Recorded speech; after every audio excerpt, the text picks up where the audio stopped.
तैयार हो जाइए आज की इस क्लास के लिए। आज हम UP TET free practice batch के अंतर्गत पढ़ने वाले हैं पर्यावरण के 2016 के प्रश्न। जी हाँ दोस्तों, यूपी टेट में 2016 में जितने भी ईबीएस के अंतर्गत प्रश्न पूछे गए थे, आज की इस क्लास में हम उनको डिस्कस करने वाले हैं। तो पूरी क्लास को देखिएगा। अगर आप भी हमारे फ्री प्रैक्टिस बैच से जुड़ना चाहते हैं तो चैनल को सब्सक्राइब कर लीजिएगा और बेल आइकन को ऑन करिए और डेली सुबह 10 बजे यूपी टेट की फ्री क्लासेस के साथ जुड़ जाइए। चलिए स्टार्ट कर देते हैं लेट ना करते हुए। पहला प्रश्न देखेंगे क्या कह रहा है कि शिक्षक की सबसे बहुमूल्य निधि है उसकी। क्या है? ए ऑप्शन कर रहा है सेवा है, बी ऑप्शन कर रहा है वेतन है, सी ऑप्शन कर रहा है गर्व है, या डी ऑप्शन कर रहा है छात्रों का विश्वास है। यह क्लास बहुत ही उपयोगी होने वाला है क्योंकि यूपी टेट के प्रश्न रिपीट भी होते हैं। हो सकता है इस बार आपके प्रश्न में आ जाइए अभी। ठीक है, तो बताइएगा कि शिक्षक की सबसे बहुमूल्य निधि क्या होगी। तो आप में से कई लोग होंगे जो होंगे वेतन पर टिक कर देंगे, उनको पैसा ही दिखाई दे रहा होगा। ऐसा मत करिएगा क्योंकि आयोग ऐसा नहीं मानता है। ठीक है, तो सेवा तो आप करेंगे लेकिन यहाँ पर आयोग इसे भी नहीं मानता, वेतन को भी नहीं मानता। गर्व आप करेंगे शिक्षक बनकर, ये आपकी बात है, लेकिन यहाँ पर सबसे जो इम्पोर्टेंट है जो वह हो जाएगा छात्रों का विश्वास।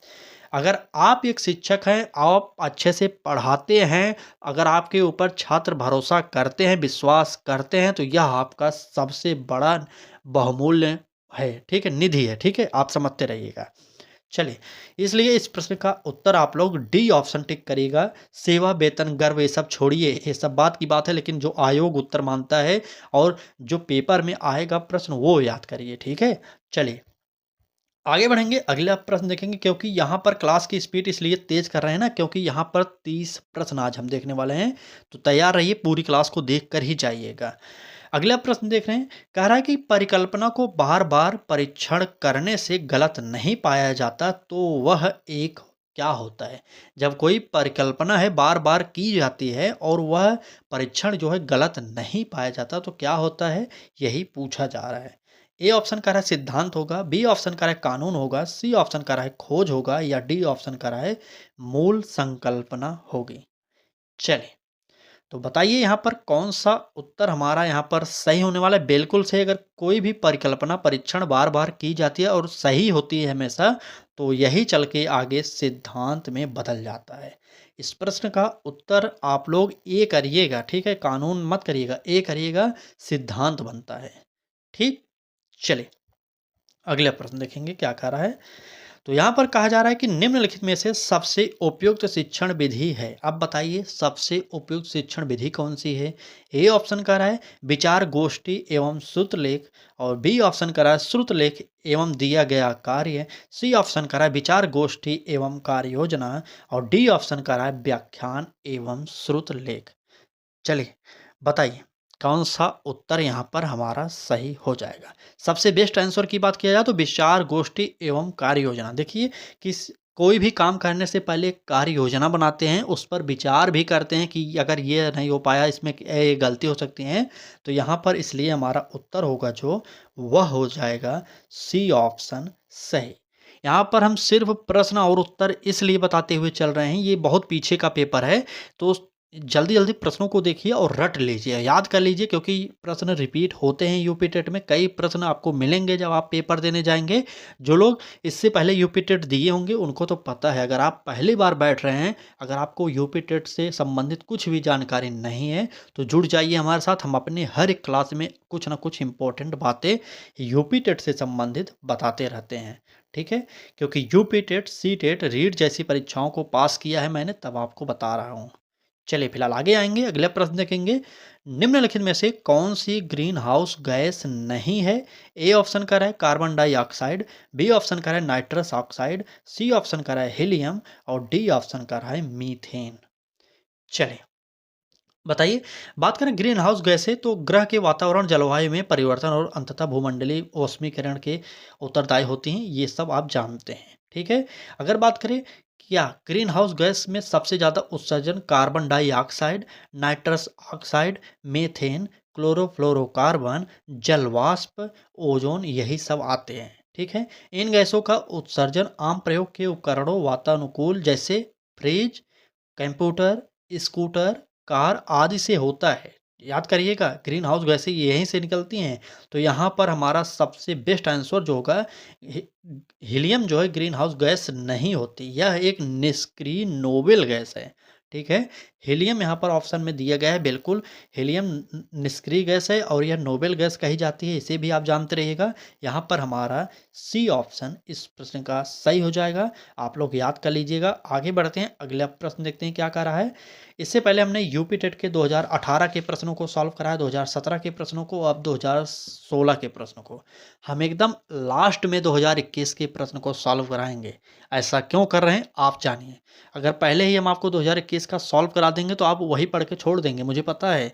ऐसा मत करिए, क्योंकि 2017-16 का पेपर था शायद। जी हाँ, 2017 का पेपर था जो 2021 में पूरा का पूरा पूछ लिया गया था। तो 120 प्रश्न 2017 के उठाकर 2016 में रखे गए थे। 110 प्लस, हाँ 110 प्लस थे प्रश्न 2021 में पूछे गए थे। अगर जिन्होंने भी प्रीवियस ईयर ही सिर्फ पढ़ा होगा तो 2021 में वो लोग पास हो गए थे। लेकिन इस बार ऐसा नहीं होगा, पूरा का पूरा नहीं पूछा जाएगा, लेकिन कुछ तो पूछा ही जाएगा। ठीक, चलिए बाकी आएंगे अपने प्रश्न पर। क्या कहा जा रहा है प्रश्न में? कहा जा रहा है कि ध्वनि प्रदूषण मापन किस इकाई द्वारा किया जाता है। ए ऑप्शन का है जूल, बी ऑप्शन का है डेसिबल, सी ऑप्शन का है न्यूटन और डी ऑप्शन का है इनमें से कोई नहीं। चलिए बताइए कौन सा उत्तर होगा। ध्वनि प्रदूषण किससे मापते हैं, बताइए।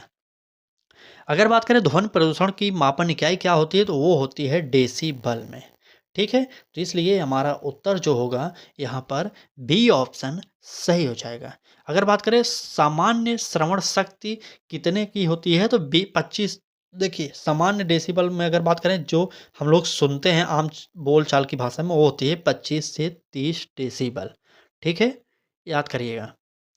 चलिए यहाँ पर आगे बढ़ेंगे, अगला प्रश्न देखेंगे क्या कह रहा है अगले प्रश्न में। तो कहा जा रहा है कि निम्न में से किस स्थलाकृति का निर्माण हिमानी द्वारा हुआ है। ए ऑप्शन कह रहा है लैपीज, बी ऑप्शन कह रहा है यू आकार की घाटी, सी ऑप्शन कह रहा है वी आकार की घाटी और डी ऑप्शन कह रहा है जल प्रपात। चलिए बताइए कि कौन सी स्थलाकृति है जिसका निर्माण हिमानी द्वारा हुआ है। लैपीज, यू आकार की घाटी, वी आकार की घाटी या जल प्रपात। चलिए बताइए। हम आपको 5 सेकंड का समय देते हैं हर प्रश्न में, ताकि आप कमेंट कर दें मेरे उत्तर बताने से पहले। तो चलिए हम उत्तर बता रहे हैं और अपना उत्तर देखिए आपने क्या दिया है उत्तर। तो यहाँ पर जो उत्तर निकल कर आएगा हमारा, यू आकार का घाटी का निर्माण ही हिमानी द्वारा हुआ है। ठीक, चलिए अगला प्रश्न देखेंगे। अगले प्रश्न में कहा जा रहा है कि निम्न नदियों में से कौन सी नदी बंगाल की खाड़ी में गिरती है। यह प्रश्न इंपॉर्टेंट है, बताइए इसमें से कौन सी नदी होगी।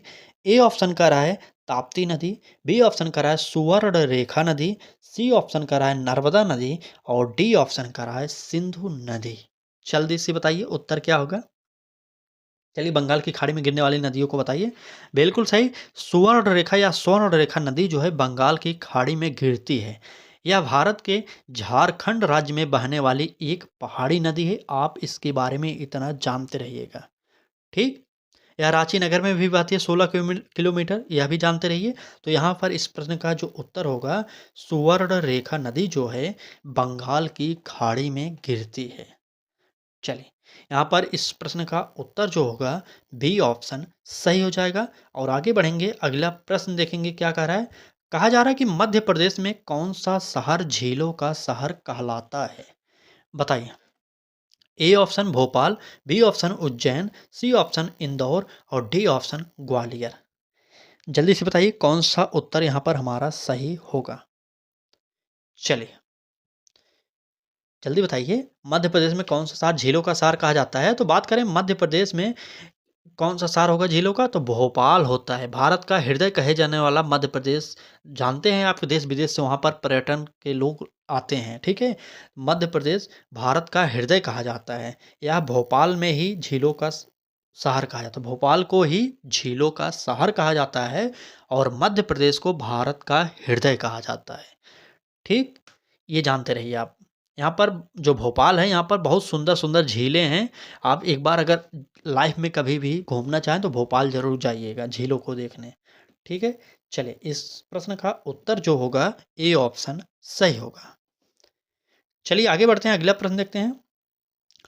प्रश्न में कहा जा रहा है कि निम्न में से कौन सा सागर यूरोप को अफ्रीका से अलग करता है। ए ऑप्शन कह रहा है लाल सागर, बी ऑप्शन कह रहा है काला सागर, सी ऑप्शन कह रहा है अरब सागर, डी ऑप्शन कह रहा है भूमध्य सागर। तो जल्दी से बताइए कौन सा सागर होगा जो यूरोप को अफ्रीका से अलग करता है। चलिए, तो बात करें यूरोप को अफ्रीका से अलग करने वाले सागर की, तो यहाँ पर हो जाएगा भूमध्य सागर। ठीक है, लाल सागर अफ्रीका एवं एशिया के बीच में है, यह भी जानते रहिएगा। लाल सागर की बात करें अफ्रीका और एशिया के बीच में है, इतना आप जानते रहिएगा। और इस प्रश्न का उत्तर डी ऑप्शन सही करिएगा। क्लास अच्छी लग रही हो तो लाइक कर दीजिए, चैनल को सब्सक्राइब भी कर लीजिए, क्योंकि यहाँ पर आपको फ्री प्रैक्टिस बैच प्रोवाइड किया जा रहा है। इस बार यूपी टेट में हम 100+ स्कोर सभी को दिलाने की पूरी कोशिश कर रहे हैं।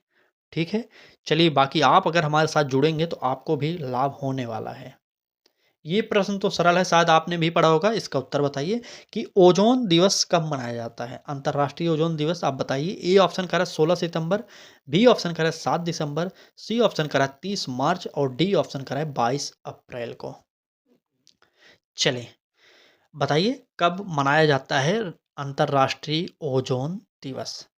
इसका उत्तर जल्दी से कमेंट बॉक्स में दीजिए। इंटरनेशनल डे फॉर द, बताइए। बिल्कुल सही, बिल्कुल सही। जिन्होंने भी ए ऑप्शन दिया उनका सही हो जाएगा। यहाँ पर 22 अप्रैल को दिया गया है। 22 अप्रैल को मनाया जाता है पृथ्वी दिवस। इसे भी आप जानते रहिए, क्योंकि यह भी हमारे भूगोल का ही, पर्यावरण का ही संबंध है इससे। तो यहाँ पर 22 अप्रैल को जो है पृथ्वी दिवस और 16 सितंबर को अंतर्राष्ट्रीय ओजोन दिवस मनाया जाता है। इस प्रश्न का उत्तर हमारा ए ऑप्शन सही होगा। ठीक, चले अगले प्रश्न देखेंगे। अगले प्रश्न में कहा जा रहा है कि किसी खाद्य श्रृंखला में शाकाहारी होते हैं। किसी खाद्य श्रृंखला में शाकाहारी होंगे, कैसे होंगे। ए ऑप्शन कह रहा है प्राथमिक उपभोक्ता, बी ऑप्शन कह रहा है प्राथमिक, देखिए प्राथमिक उत्पादक ए ऑप्शन, बी ऑप्शन प्राथमिक उपभोक्ता, सी ऑप्शन द्वितीयक उपभोक्ता और डी ऑप्शन अपघटनकर्ता। बताइए प्राथमिक उपभोक्ता, उत्पादक प्राथमिक या द्वितीयक उपभोक्ता या अपघटनकर्ता, कौन सा उत्तर होगा। किसी खाद्य श्रृंखला में शाकाहारी क्या होते हैं, यही आपको बताना होगा। चलिए कमेंट करते रहिए आप लोग। चलिए बताइए उत्तर क्या होगा। बिल्कुल सही, जितने भी लोगों ने यहाँ पर प्राथमिक उपभोक्ता को टिक किया है उनका सही हो जाएगा। और हमारा इस प्रश्न का उत्तर जो है बी ऑप्शन होगा, प्राथमिक उपभोक्ता।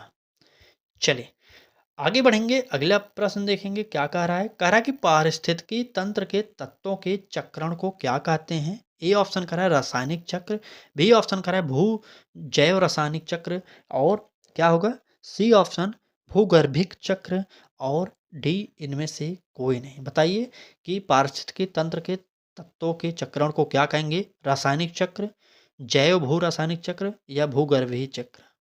चलिए बताइए कौन सा उत्तर यहाँ पर सही होगा। तो यहाँ पर उत्तर जो होगा भू रासायनिक चक्र होगा, बिल्कुल सही। जैव भू रासायनिक चक्र यहाँ पर हमारा इस प्रश्न का उत्तर बी ऑप्शन सही हो जाएगा। और आगे बढ़ेंगे, अगला प्रश्न देखेंगे क्या कर रहा है अगले प्रश्न में। ठीक, चलिए प्रश्न में कहा जा रहा है कि निम्नलिखित ईंधनों में से कौन सा न्यूनतम पर्यावरण प्रदूषण उत्पन्न करता है। बताइए क्या होगा, डीजल से या पेट्रोल से, हाइड्रोजन से या कोयला से, कौन सा होगा जो न्यूनतम पर्यावरण प्रदूषण उत्पन्न करेगा इसमें से, यह आपको बताना है। तो जल्दी से कमेंट कर दीजिए, बताइए। चलिए तो डीजल से प्रदूषण होता है, पेट्रोल से भी होता है, कोयला से तो सबसे ज़्यादा मेरे हिसाब से होता होगा, लेकिन यहाँ पर जो सबसे बेस्ट होगा वह होगा हाइड्रोजन से।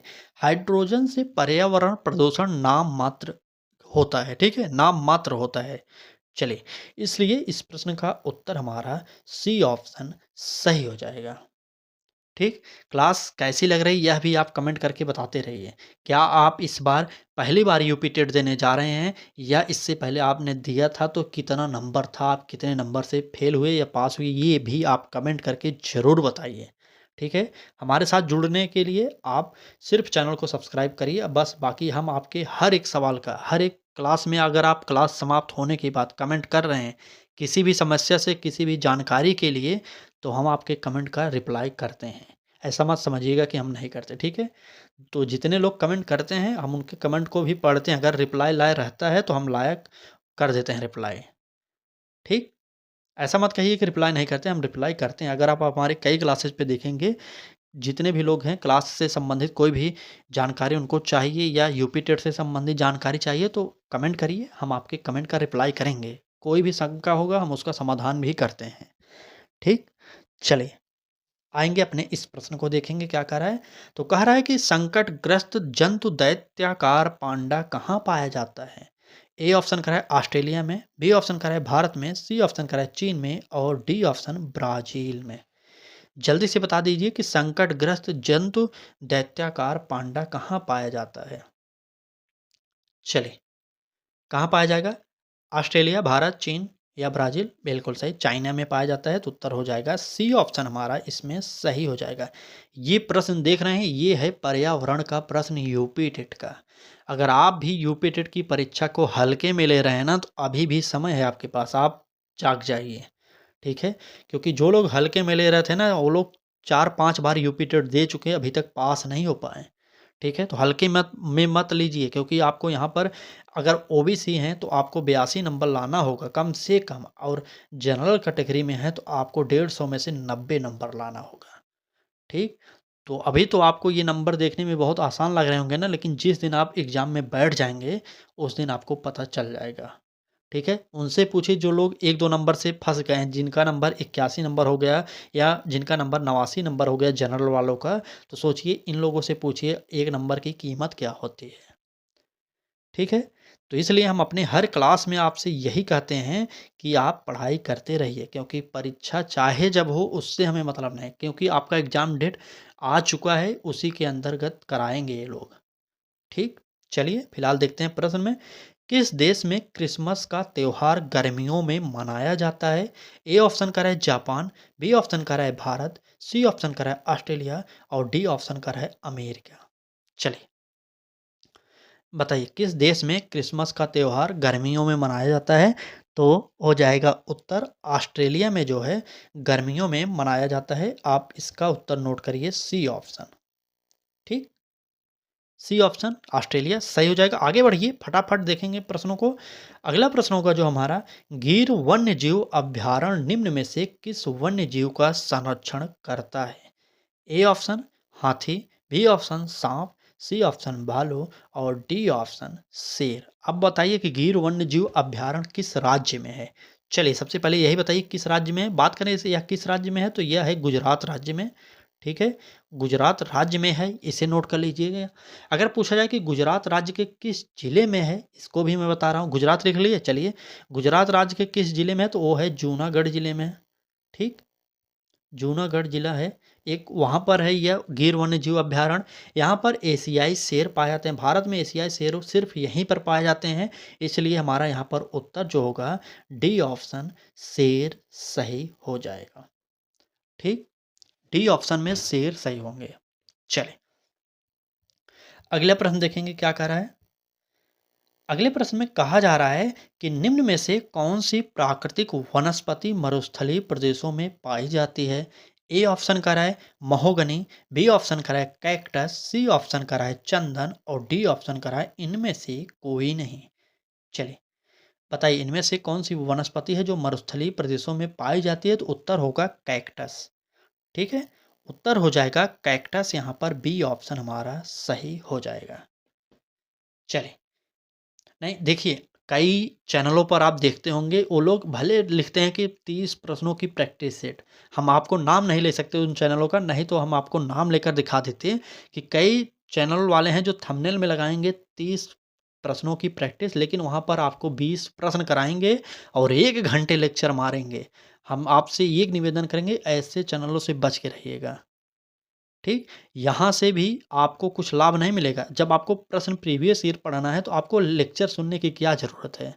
तो ये इसलिए हम आपको सिर्फ़ प्रश्न और उत्तर डायरेक्ट प्रोवाइड कर देते हैं। इतनी स्पीड से प्रोवाइड कर रहे हैं ना, शायद आपको यूट्यूब पर कोई प्रोवाइड नहीं कर रहा होगा। ठीक है? बाकी आप समझदार हैं, आपको जहाँ भी अच्छा लग रहा हो क्लास, आप ज़रूर अटेंड करिए, क्योंकि पढ़ाई बहुत ही आवश्यक है, तभी आप यूपी टेट निकाल सकते हैं। ठीक है? चलिए फिलहाल आएँगे अपने प्रश्न पर। ग्रीन मफलर जो है, ग्रीन मफलर संबंधित है, यहाँ पर 2 बार हो गया। बताइए ग्रीन मफलर जो है संबंधित है, किससे संबंधित है? ए ऑप्शन करा है मृदा प्रदूषण से, बी ऑप्शन करा है वायु प्रदूषण से, सी ऑप्शन करा है ध्वनि प्रदूषण से और डी ऑप्शन जल प्रदूषण से। बताइए। मफलर सुनते ही आप लोग सही मार देना चाहिए बिल्कुल। ध्वनि प्रदूषण हो जाएगा हमारा यहाँ पर, सी ऑप्शन यहाँ पर भी सही हो जाएगा। ठीक, चलिए आगे बढ़ते हैं, अगला प्रश्न देखेंगे। प्रश्न में कहा जा रहा है कि भू पारिस्थितिकी तंत्र में ऊर्जा का महत्वपूर्ण स्रोत है। कौन सा स्रोत महत्वपूर्ण है? ए ऑप्शन करा है सूर्य, बी ऑप्शन करा है पृथ्वी, सी ऑप्शन करा है चंद्रमा और डी ऑप्शन करा है शुक्र। बताइए भू पारिस्थितिकी तंत्र में ऊर्जा का महत्वपूर्ण स्रोत क्या होगा? तो उत्तर हो जाएगा हमारा इसमें सबसे महत्वपूर्ण जो है वो होगा सूर्य। ठीक है, सबसे महत्वपूर्ण जो है वो होता है सूर्य। यहाँ पर हमारा उत्तर ए ऑप्शन सही हो जाएगा। और हम अपने प्रश्न में उत्तर वही बताते हैं जो आयोग ने उत्तर उस समय दिया था, अपने मन से हम कुछ नहीं बता रहे हैं। यकीन करिएगा, कई लोग होते हैं ना, अभी मैंने ग्रुप डी की एक क्लास कराई थी, उसमें जो आयोग ने उत्तर दिया वहाँ पर मैंने वो उत्तर बता दिया, लेकिन किसी ने यह कमेंट करके कहा कि आप एक बार गूगल पर सर्च करिए इसका उत्तर। तो भाई साहब, मैं गूगल पर नहीं सर्च करके आपको उत्तर बताता, जो आयोग ने बताया है वही बताऊंगा ना। प्रीवियस ईयर का मतलब क्या हुआ? अगर वो प्रश्न मैं अपने हिसाब से पढ़ाता तब तो उत्तर बताता ना। ठीक, इसलिए प्रीवियस ईयर में वही पढ़िए जो आयोग ने उत्तर दिया है। अगर आप अपने दिमाग में ये बैठा लिए हैं कि आयोग गलत है तो आपको भी नंबर गलत मिलेगा, टेंशन मत लीजिए। अभी आप शायद पहली बार बैठने वाले हैं पेपर में। ठीक, जो लोग बैठे हैं उनको पता है जो गलत ऑप्शन होता है वही अगर आयोग ने कह दिया सही तो वही सही हो जाएगा। कहीं ना कहीं आयोग वह प्रूफ दे देता है अपना। चलिए फिलहाल आपकी इच्छा है। प्रश्न देखते हैं। प्रश्न में कहा जा रहा है कि टाइटन किस ग्रह का प्राकृतिक उपग्रह है? अब बताइए। ए ऑप्शन करा है वरुण, बी ऑप्शन करा है बुध, सी ऑप्शन करा है शनि और डी ऑप्शन करा है पृथ्वी। बताइए टाइटन किस ग्रह का प्राकृतिक उपग्रह होगा? तो बात करें टाइटन की, तो टाइटन हो जाएगा किसका? शनि का। शनि जानते होंगे आकार में दूसरा सबसे बड़ा है हमारे सौरमंडल का ग्रह। और इसके उपग्रहों की बात करें तो इसके पास 62 उपग्रह हैं, यह याद करिएगा। ठीक है, अगर बात करें बुध और शुक्र के बारे में तो यहाँ पर इनके पास कोई उपग्रह नहीं है। ठीक, और टाइटन सबसे बड़ा उपग्रह है किसका? बताइए किसका है सबसे बड़ा? अरे बताइए ना एक बार। शनि का सबसे बड़ा उपग्रह है, बिल्कुल सही। यहाँ पर हमारा जो उत्तर हो जाएगा यह होगा सी ऑप्शन, नोट कर लीजिए आप लोग। ठीक, चले आगे बढ़ेंगे, अगला प्रश्न देखेंगे क्या कर रहा है। कह रहा है कि निम्नलिखित में से कौन सी बायोडीजल की फसल है? बायोडीजल की फसल के बारे में बताइए। ए ऑप्शन कपास, B option jatropha, C option गन्ना और डी ऑप्शन आलू। बताइए कौन सी बायोडीजल की फसल है? तो यहाँ पर उत्तर फटाफट देखिए, जेट्रोफा हो जाएगा। चलिए बी ऑप्शन नोट करिए। ठीक, चलिए आगे बढ़ते हैं। देखिए इतनी देर में हमने आपको लगभग कितने प्रश्न करा दिए? तो 25 प्रश्न करा दिए हैं। अगर क्लास अच्छी लग रही हो, इस प्रकार की क्लास आप चाहते हो तो क्लास को लाइक ज़रूर करिएगा और चैनल को सब्सक्राइब करके बेल आइकन को ऑन करिए। हमारे साथ जुड़ जाइए, यहाँ पर आपका हित ही किया जाएगा। ठीक है, क्योंकि खुद पास हूँ, खुद जानता हूँ टीचिंग एग्ज़ाम के बारे में, अनुभव है, तो आपको वह काम आएगा। ठीक है, बाकी आप खुद समझदार हैं। ठीक है, जो लोग पढ़ के पास हुए हैं, जो लोग अभी तक टेट परीक्षा भी नहीं दिए और टेट का क्लास करा रहे हैं, उनसे पढ़ना, और जो पास हुए हैं उनके अनुभव को लेना आपके ऊपर है यह। ठीक, चलिए अगला प्रश्न देखते हैं। पर्यावरण संरक्षण अधिनियम किस वर्ष पारित हुआ था? ए ऑप्शन का है 1982 में, बी ऑप्शन 1986 में, सी ऑप्शन 1992 में और डी ऑप्शन 1996 में। बताइए पर्यावरण संरक्षण अधिनियम किस वर्ष पारित किया गया था? तो इसका उत्तर हो जाएगा 1986 में। बिल्कुल सही, पर्यावरण संरक्षण अधिनियम 1986 में पारित किया गया था। यहाँ पर हमारा बी ऑप्शन सही होगा। ठीक, चलिए अगला प्रश्न देखेंगे क्या कह रहा है। कहा जा रहा है कि भूमंडलीय तापन का कारण है। अब बताइए भूमंडलीय तापन का कारण क्या होगा? ए ऑप्शन हिमनदों में वृद्धि, बी ऑप्शन कार्बन डाइऑक्साइड में वृद्धि, सी ऑप्शन कार्बन डाइऑक्साइड में कमी और डी ऑप्शन वनों में वृद्धि। बताइए भूमंडलीय तापन का कारण क्या होगा? चलिए, तो आप भी जानते हैं कि जब भूमंडलीय तापन बढ़ेगा तो यहाँ पर हमारा क्या होगा, कार्बन डाइऑक्साइड में भी वृद्धि हो जाएगी। ठीक है, तो यहाँ पर हमारा बी ऑप्शन सही हो जाएगा। ठीक है, कार्बन डाइऑक्साइड में भी वृद्धि हो जाएगी। आगे बढ़ेंगे, अगला प्रश्न देखेंगे। अगला प्रश्न में कहा जा रहा है कि निम्न में से किस मृदा का निर्माण लावा द्वारा होता है। आपको भी पता होना चाहिए कि लावा द्वारा किस मृदा का निर्माण हुआ है। ए ऑप्शन कह रहा है लाल मिट्टी का, बी ऑप्शन कह रहा है काली मिट्टी का, सी ऑप्शन कह रहा है जलोढ़ मिट्टी का और डी ऑप्शन लैटेराइट मिट्टी का। चलें, बताइए कि किस मृदा का निर्माण हुआ है, किससे, लावा के निर्माण से। तो यहाँ पर उत्तर जो होगा वह हो जाएगा काली मिट्टी का निर्माण जो हुआ है लावा के द्वारा किया गया है। यहाँ पर बी ऑप्शन सही हो जाएगा। ठीक, चलें आगे। देखिए, क्लास आपको समझ में आ रही है कि नहीं आ रही है, आप ज़रूर बताइए, एक बार कमेंट करिए एक बार क्लास में। ठीक है, चलिए देखते हैं अगला प्रश्न क्या कर रहा है। अगले प्रश्न में कहा जा रहा है कि वायुमंडल की कौन सी परत प्रकाश की परावैंगनिक किरणों को पृथ्वी की सतह पर आने से रोकती है। ए ऑप्शन समताप मंडल, बी ऑप्शन क्षोभ मंडल, सी ऑप्शन जो है आयन मंडल और डी ऑप्शन मध्य मंडल।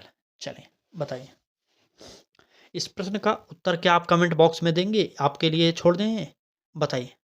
चलिए, यह प्रश्न का उत्तर आप दे दीजिएगा कमेंट बॉक्स में। लेकिन यहाँ पर एक प्रश्न याद कर लीजिएगा, मौसम संबंधित घटनाएं जितनी भी होती हैं वह होती हैं क्षोभ मंडल में। जैसे बारिश करा होती है क्षोभ मंडल में, और बिजली जो चमकती है आकाश में, ये सब जो होते हैं ये सब क्षोभ मंडल में ही होते हैं। समताप मंडल में बात करें, हवाई जहाज इसी मंडल में उड़ाया जाता है। क्यों? क्योंकि यहाँ पर आंधी वर्षा ये सब तूफान उफान की समस्या नहीं रहती, यहाँ पर एक समान मौसम हमेशा रहता है, इसलिए समताप मंडल में ही उड़ाया जाता है जहाज। चलिए, हम ही उत्तर बता देते हैं इस प्रश्न का, और यही समताप मंडल है जो पराबैंगनिक किरणों को रोकती है हमारे धरती पर आने के लिए। ठीक, समझ गए? इस प्रश्न का उत्तर हमारा ए ऑप्शन होगा। चलिए, अगले प्रश्न देखिए। अगले प्रश्न में कहा जा रहा है कि गंगा एक्शन प्लान को लाने का उद्देश्य निम्नलिखित में से क्या था। बताइए, गंगा एक्शन प्लान को लाने का उद्देश्य निम्नलिखित में से किस सुधार हेतु था? किस सुधार के लिए लाया गया था Ganga action plan? A option कह रहा है जल की गुणवत्ता, बी ऑप्शन कह रहा है जल का वेग, सी ऑप्शन कह रहा है जल की प्रचुरता और डी ऑप्शन कह रहा है जल के तापमान। चलिए, इसका उत्तर दे दीजिए, देखते हैं कितने लोग देते हैं। यहाँ पर बिल्कुल सिंपल प्रश्न, थोड़ा सा आप लॉजिक लगाएंगे तो आप उत्तर सही दे सकते हैं। चलिए बताइए। तो इस प्रश्न का उत्तर जो होगा, गंगा एक्शन प्लान लाने का उद्देश्य मेन था जो, वो था जल की गुणवत्ता को बनाए रखना, इसलिए हमें यहाँ पर ए ऑप्शन को ही टिक करना पड़ेगा। ठीक, चलें आगे बढ़ेंगे, अगला प्रश्न देखेंगे क्या कह रहा है। अगले प्रश्न में कहा जा रहा है कि निम्नलिखित में से कौन सा वृक्ष जैविक कीटनाशक का उत्पादक है। तो गांव में तो ये पेड़ बहुत पाया जाता है, थोड़ा सा लॉजिक लगाइए, आपको पता हो जाएगा। इसमें से बहुत कड़वाहट होती है, किसमें, बताइए। क्या नीम में होगा, देवदार में होगा, चीड़ में होगा या ओक में होगा? बताइए, कीटनाशक का उत्पादक कौन होता है इसमें से। तो यहाँ पर उत्तर जो हो जाएगा, उत्तर बिल्कुल नीम हो जाएगा। ठीक, यहाँ पर यही एक महत्वपूर्ण वृक्ष है हमारे पास। यह कई दवाओं में भी इसकी छाल को उपयोग किया जाता है। ठीक है, तो इस प्रश्न का उत्तर आप लोग ए ऑप्शन को सही करिएगा। और आज की क्लास में बस ये हो गया यूपी टेट 2016 में आए हुए ईबीएस के प्रश्नों की श्रृंखला। जी दोस्तों, क्लास अच्छी लगी हो तो लाइक करिए, चैनल को भी सब्सक्राइब करते रहिए, क्योंकि आपके यूपी टेट में इस बार फ्री प्रैक्टिस बैच से कई प्रश्न आने वाले हैं। तो जुड़िए हमारे साथ, एक बार सब्सक्राइब करिए और तुरंत बेल आइकन को भी ऑन कर लीजिए, और डेली सुबह 10 बजे लाइव क्लासेस के साथ ज़रूर अपनी उपस्थिति दर्ज कराएं। ठीक, चलिए आज की क्लास में बस इतना ही, कल फिर मिलेंगे, तैयार रहिएगा एक नए क्लास के साथ। तब तक के लिए धन्यवाद।